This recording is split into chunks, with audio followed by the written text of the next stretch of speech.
I was a 9-year-old kid in the 1960s, had a big afro, you know, and visiting some relatives of a friend of mine in Virginia. So I was in Virginia. There was the small black and white TV, and there were the first fuzzy images of Neil Armstrong taking his first steps on the moon. The moon, you know. The moon is up there, but how does it, you know, you go through this sort of existential, are they really up there? Because you can see the moon. It's not something hidden. You didn't need special apparatus to know that the moon is up there. It's there. And I remember thinking distinctly, oh, first moon landing.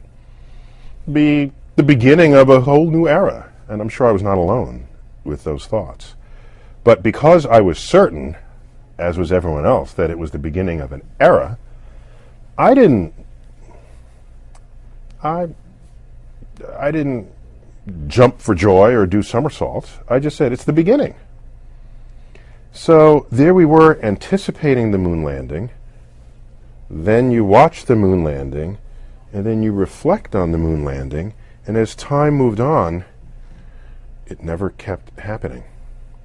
It was just there, now receding in the past. And had I known that our first steps on the moon would essentially be our last steps on the moon, I would have done somersaults. I would have said, oh my gosh, this is a unique moment in the history of our species. Never to happen again. Let me revel and celebrate and pop champagne corks. I would have felt differently had I known that that was the beginning of the end rather than the beginning of the beginning. And